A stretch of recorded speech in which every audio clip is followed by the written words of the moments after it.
Yeah, thanks everybody for signing in. It'll be a fun team for y'all to follow. Um, year three, there was first year is a lot of growth, and obviously COVID cut it short. Year two, we danced. All three of our seniors are now playing professional basketball, and all were in WNBA training camps. And now we've got a really rejuvenated roster from when I first got here in terms of length and speed and versatility. So I like the things we'll be able to do on both sides of the ball with that. We've got some experienced grad transfers that have played a lot of basketball and are playing like that. And then we've got a lot of young talent that bring a ton of energy, and the depth on a roster ensures that there's competitiveness within the roster. And there's no better way to coach than having a competitive roster.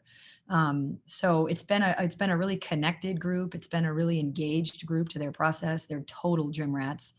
They're in the gym all the time. So we've got a very tough non-conference schedule upcoming, as you know, with 5 of our first 7 games on the road, 3 of 4 against Power 5 teams. And so we look forward to the challenge early and often to get ready for the gauntlet of the ACC. Great. Do we have any questions? RL, why don't you take it away? You're on mute. You're on mute, my man. There you go. Sorry about that. You talk about a lot of young talent, and that senior leadership is going to be important. And I understand you had a moment in the first practice where Hodgson kind of had a players only huddle. Can you talk about what led to that and what that moment meant? Well, we're really benefiting from the fact that there's no boys JV team this year on the men's side, because that team is now our scrimmage guys for the most part. So we've got a very talented group of guys with speed and length and high basketball IQ that can beat you in a lot of ways. And so our drills are really competitive. And I give a lot of credit to Eva in that moment. We talk about how we control our possessions. They don't control us. And we had given up 2 straight baskets and didn't have rotations on either side that we wanted on either of those possessions. So it was just one of those things where she said, can we just have a minute, coach? And they grouped up and locked in, and we got 3 of the next stops. So it's nice when you have some assertiveness on your roster, and people that listen, and make changes. So yeah, it was just, this is a competitive group. We're not just going to let things happen. We're going to do hard together. Had you had a player do that in practice before? Not that I remember since I've been at Carolina anyway. At Princeton, we had a lot of successful teams. And, I think that's sort of what happens on successful teams is they're more player led than they are coach led at all times, right? Coaches only have to lead in the hardest of times, as well as in every moment. But in terms of inside the lines, you need some player leadership. And we're getting that this year more than I've had since I've been here. Thanks. Jacob, why don't you go ahead next? So yeah, obviously, Deja Kelly stepped in last year and was just a huge piece to the team as a freshman. So what made her so impressive last year, and what are some things you're looking to see her improve on and just build on for this sophomore year?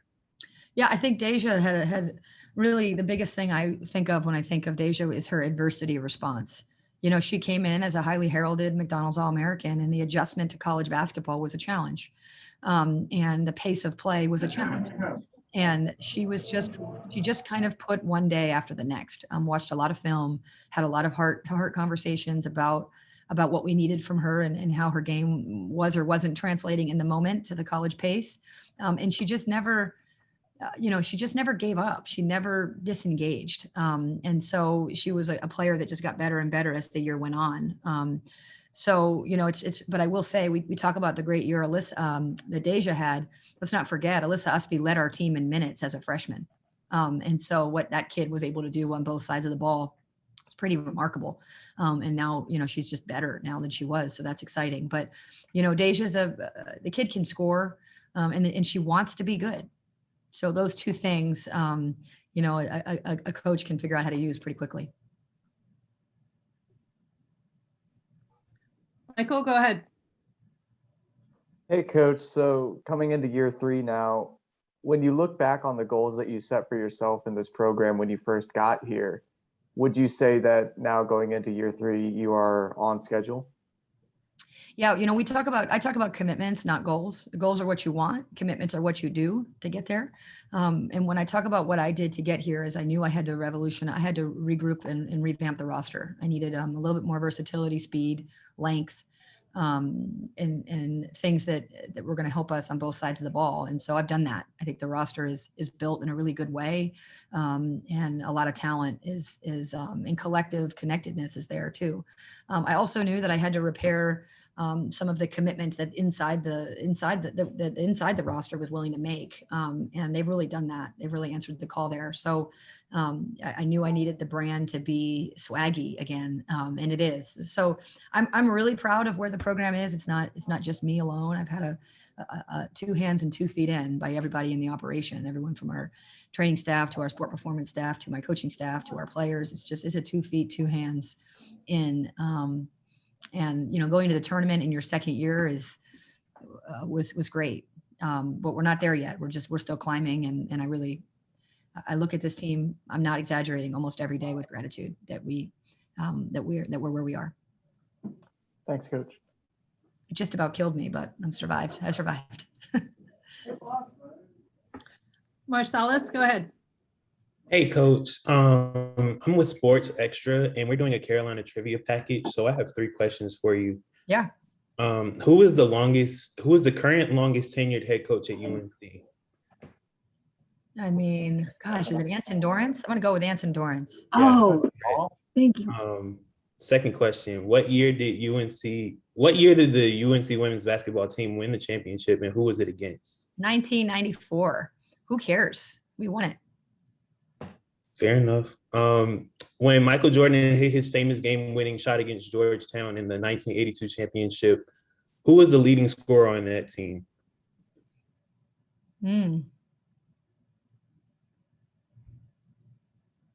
That's a good question. Just not to insult anybody else by not even necessarily making sure I don't screw up my years, I'll say who it wasn't. It wasn't Dean Smith, and it probably wasn't Michael Jordan either. It was James Worthy. He's a Laker. Once you join the Lakers, you're dead to me. I'm a Celtics fan. I know that's a bad thing right now because our roster's not so good, but we're getting there. All right. Is that it? Is that all your questions, Marcellus? That's it. Okay. Yeah. All right. By the way, I think it was Louisiana Tech, but again, it's us versus Yeah, everybody it was else. Louisiana Tech. Yeah. But it's us versus everybody else. That's how I roll. It's us versus them. All right, Matt, go ahead. Dana, thanks. Coach, you talked about it with RL, the concept of the leadership from Eva. And I've seen both out of Eva and Carly a lot of those traits of leaders that have been in programs for a 3 or 4 year span, but not necessarily your program. Mm-hmm. How did you get the rest of the team to buy into their leadership concepts when they just showed up here this season? Yeah, I think they did it. We read a book together called The Captain Class, Eva, myself, and Carly, and talked through what it was going to be like to join a team that was new to them, but they don't have a lot of years. They have their athletic mortality in place. They don't have 4 years to figure it out. So I think I challenged them upon coming here. Why'd you come here? What are your commitments to ensure that why becomes a how? And then other than that, so I sort of just put the attention on what their task was, and they've really earned it. You ask anyone on our team who the leadership of our group is, and those 2 names are going to come up with Jalen Murray. I mean, there's no other way around it. I mean, those 2 are, they've been in it a long time. They're very vocal with their teammates. They're supportive. They're accountable. They lead with effort. So I think they did it, Matt, I will say. I mean, I think, like I said, doing that book challenge together and reading and talking through joining an organization and owning the fact that it was at an earlier time in a later time in their Carolina career. We're going to need them sooner. They did it. I give them all the credit, and I give, inside a locker room, leaders emerge, and they've emerged, and they've earned it. So we're in a good place with it when the team's in their hands. Thank you. Lawrence, you're up. Hey, good morning, Coach B. Talking a little bit about Allie and Anya, how have you seen them grow from last year, and how can they go from kind of being that wild card player to being a key player this year? Gosh, perfect word for it. Not surprised coming from you, wild card. It's what they were. And I'll probably tell them that word today because I've said it. I've said other words, but the inconsistency, it's what they, which they were able to help us last year, didn't help us much, right? And you know, in terms of, I said it before about Deja, but Anya's adversity response is she's come a long way. You know, when things get hard, what does that do to her? She has more fortitude. She has more relentlessness. She's in better shape. She's more skilled. She's playing with more confidence because she's put more into her game. And to be honest, we've had a whole off season to develop her. I mean, I've been working with her off the court for 5 months now. So, I mean, on the court for 5 months now. So, Anya's been she's just hugely different so far. And I hope that continues. And then Z came in a little bit behind in terms of the physicality of the ACC. And that kid, no one in my 15 years as a head coach has put in more outside of practice to her body and her development and her preparedness. She lifted every day for a year on top of whatever the team was doing. She's worked on her mobility. And so, you know, we saw it, our team has seen it steadily. It's like watching a child grow. Like you guys are going to see it like, whoa, where was she? We've seen it kind of every step of the way, but they're both critical parts of our team now. And if they're a wild card, we're not going to be good enough. And quite frankly, they know that. And that with that has come a lot of ownership, which we needed. Cool. Thank you. Thanks, Lawrence. Hunter, go ahead. Hey, morning, Coach. Good morning. What was the overall energy and atmosphere like the team's first practice last week? And how is the team adjusting and adapting to an upcoming season where we're expecting fans to be fully back in the stands? Well, first off, the energy of the group, it's the best I've been around since I've been here by far.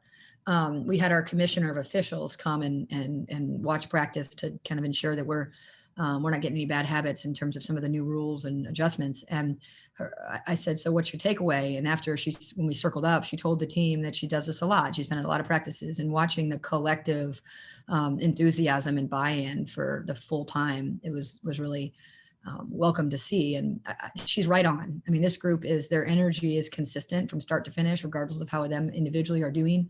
It's the best I've seen. You know, it's the best I've been on, and probably I've been a part of a lot of good teams. You know, I've been in 10 NCAA tournaments as a coach, and in terms of top to bottom and side to side, who brings it every day, it's the best I've been around. You know, so there's a lot to like about this group, and obviously we have a long way to go, but practice number 38 today, and so far, so it's been 38 for 38. So that's been good. And then in terms of the fans, I know there's great anticipation.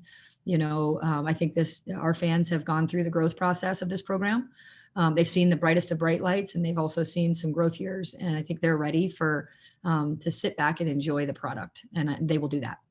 They will do that. This is a team that one of you all is going to, by the end of the year, or by the middle of the year, or by the second game, is going to say thank you, you know, for the group of people that I put in front of you. Awesome. Thank you.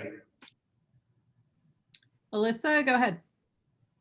Coach, they say success breeds success. What does it do when you make the tournament as far as exposure and recruits, seeing your team, you know, go to the tournament, and now they're thinking this is a tournament team? What does that do for a program?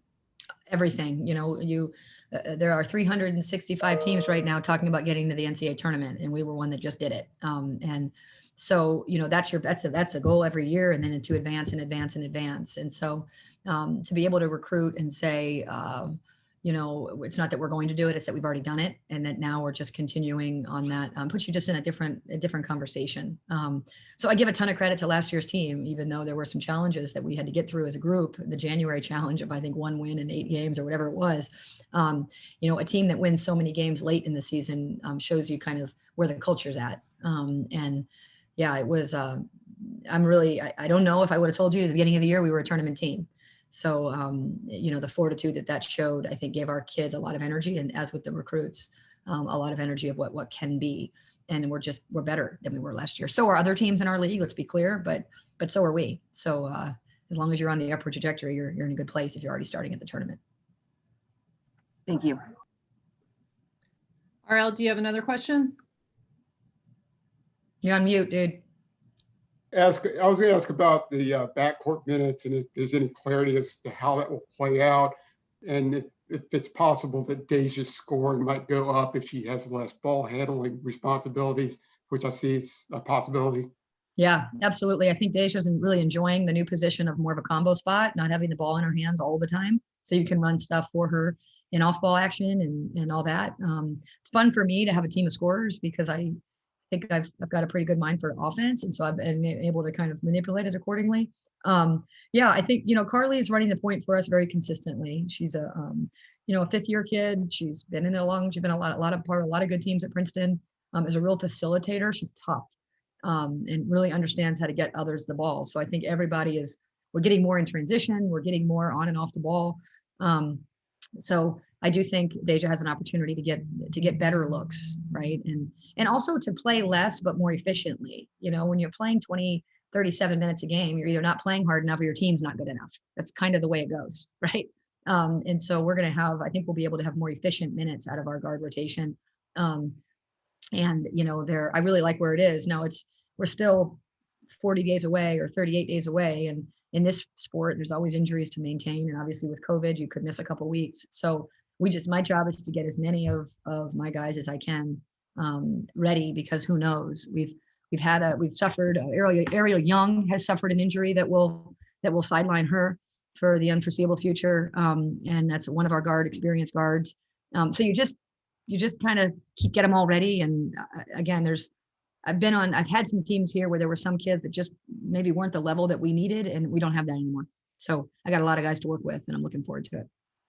Do you expect to have fewer players playing 30 plus minutes this season? Is it possible that you won't have any, or just one or two? Yeah, it's a good question. I mean, I think depending on how healthy we are, I couldn't take Alyssa out last year because she played the hardest. So I couldn't take her out. We needed her motor and energy. And now I got a bunch of guys that play hard. So she might not be having to play to complete exhaustion every single media timeout. So the mentality is going to be to earn your sub, play hard enough that you're looking forward to be subbed out, and worry about the scoreboard at the end of the game. And so far they've done a really good job of that. So yeah, I do imagine we'd have less, but we'll see how many healthy guys and see how, as you know, I have first day of classes, guys. I had 3 players that had walked to a class at Carolina total ever. So we got a lot of young guys. And so we'll have to see how a uniform on the other side of the ball affects them. But yeah, I would imagine our depth is going to allow us to play harder for longer and therefore more guys. Great. Everybody good? Any follow-ups? Well, I really ask, you just had, in previous seasons, you had just 5 or 6 men players in practice, but now you got the whole JV team. How many players? Well, not the whole JV team. No, we probably have, it's hard for me to tell because again, with COVID, they had to be vaccinated and they have to follow these guidelines and all these other things. But we've got guys that when the JV teams come back, we will lose them. Oh, gotcha. Yeah, they're excellent. And so it's fun to watch them as well, to be honest. They're some of the better basketball players I've been around. But we've kind of got a core, same thing of I say here, we can't run a practice without guys. We need their speed and size. We need to play us versus them. And we've got a really good core group of guys that can mix up their defenses and can pressure us on the offensive end in ways that are super efficient. So we've sacrificed managers to allow for more practice guys in the past, and we're still kind of figuring out what the protocols are going to be this year. But the non-JV team is helping the talent of our scrimmage guys. So I think when recruits come, they just say, "Gosh, your guys are really good." It's like, yeah, they are, and that's been really helpful for us. Thanks. Awesome. Thank you so much, everybody. Go Heels. Thank you, Dana. Appreciate you. Have a good day.